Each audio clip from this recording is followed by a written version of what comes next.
안녕하세요. 법도사 옥변 옥성기 변호사입니다. 반갑습니다. 변호사님, 2월 25일 11차 변론 및 현직 대통령의 최후 진술 등을 마침으로써 3월 중순에는 선고될 것으로 예상되는 상황에서 대통령이 탄핵될 것이냐 기각될 것이냐 관련 핵심 쟁점을 알려주시면 감사하겠습니다. 이병택 카이스트 교수님, 이인호 중대헌법 교수님, 그리고 강민구 변호사님의 페이스북 글들을 인용하면서 제 개인 의견을 말씀드리겠습니다.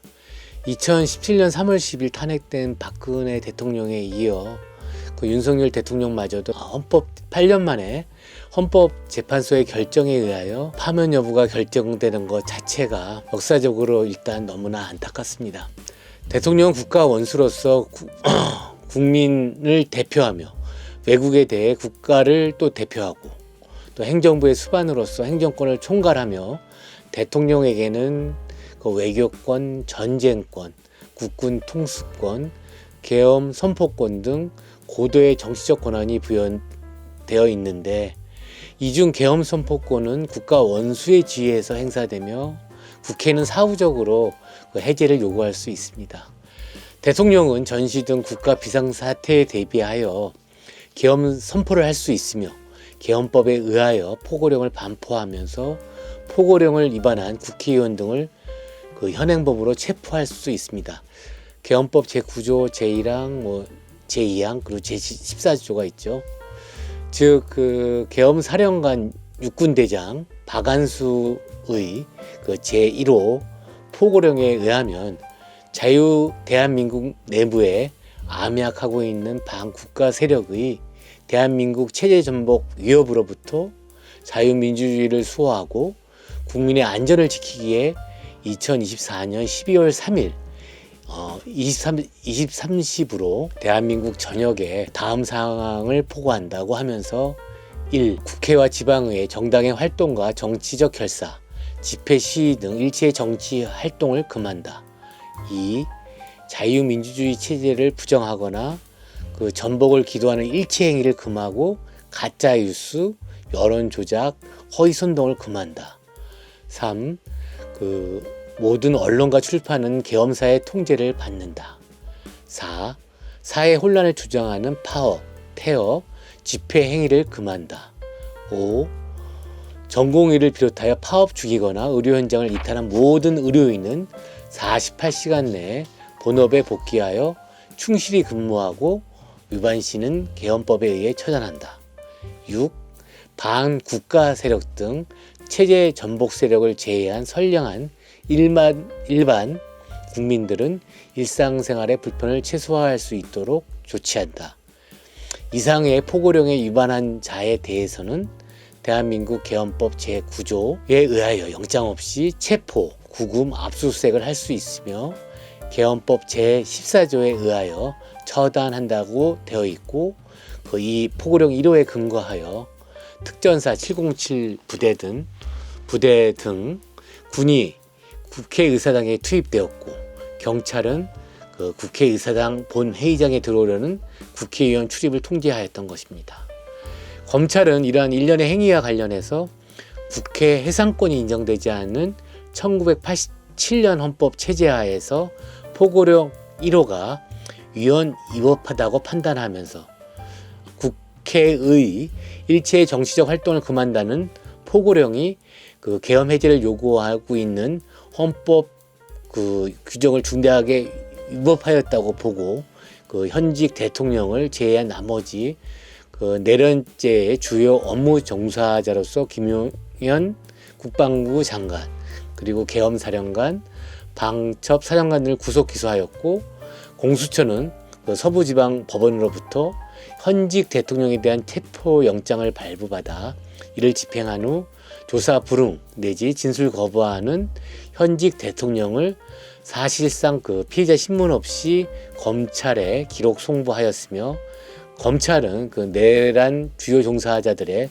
진술 등 관련 증거 등에 의하여 충분히 입증 가능하다고 하면서 대통령을 구속 기소하였습니다. 그런데 윤석열 대통령의 계엄 선포와 관련하여 국회가 즉각 해제를 요구하고 대통령이 이를 수용하는 과정에서 중국의 천안문 사태나 그 광주 항쟁과 같은 국민의 기본권 침해나 폭력적 유혈 사태는 발생하지 않았고 국회의 통제권도 완전하게 행사되었던 것입니다. 헌법재판소는 그 계엄사령관의 포고령 위반을 이유로 국회의사당에서 이루어질 수 있었던 국회의원 현행범 체포 시도 등 관련 그 검찰에서 확보한 형사재판 기록, 내란 주요 종사자들의 피의자 신문 조서 및 그 현재 변론 과정에서의 국정원 제1차장 홍장원 그리고 특전사령관 곽종근의 증언 등을 종합해서 대통령의 고도의 통치 행위인 그 계엄 선포의 정당성 관련 헌법과 법률에 중대한 위법을 저질렀는지 여부를 판단할 것입니다. 그럼 대통령 탄핵 재판 관련 인용 내지 기각 관련 개인적인 의견은 어떤 것일까요? 그 탄핵은 국민의 선택을 번복하는 그 사법적 판단일 뿐만 아니라 9명 중 그 야당 추천에 그 마은혁 헌법재판관 후보가 재판관으로 충원되지 않은 상태에서 8명의 헌법재판관들이 이를 결정하는 단심입니다. 이런 부담으로 박 대통령의 탄핵 심판의 경우 2017년 3월 10일 8대0 만장일치로 탄핵되었던 것으로 보여집니다. 이런 맥락에서 국민의 정치적 의사와 무관한 그 소수의 법관이 중대하게 헌법과 법률을 그 위반하였는지 여부를 사법적으로 판단하는 그 7년 만에 탄핵 재판은 그 박 대통령의 탄핵 재판과는 달리 제 개인적으로는 전원 일치된 판결을 내리지 않고 6대2, 5대3 등 첨예한 견해 대립이 있을 것으로 예상됩니다.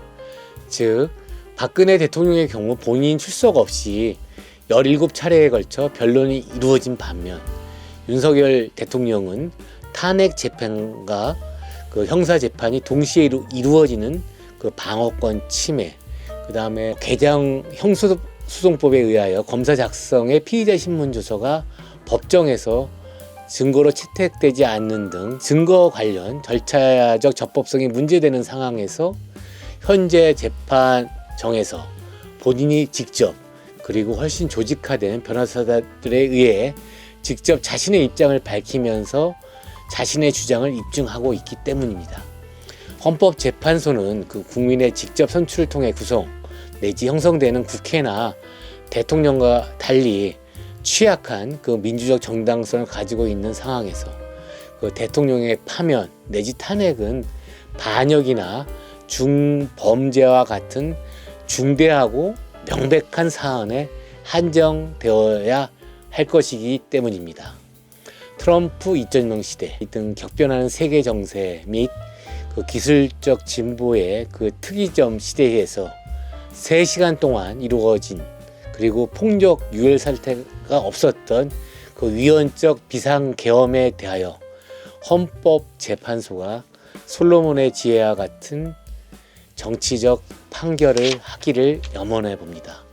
참고로 그 대통령이 파면되는 경우 예상되는 그 대통령 선거일은 아마 2025년 5월 10일이 될 것이고 그 탄핵 재판 관련 현직 대통령의 체유 진술을 듣고 계속 지지할 것인지 아니면 탄핵을 지지할 것인지에 대한 여부는 우리 국민들 각자의 몫이며 또 우리는 각자의 생업에 종사하며 이를 판단하면 될 것입니다.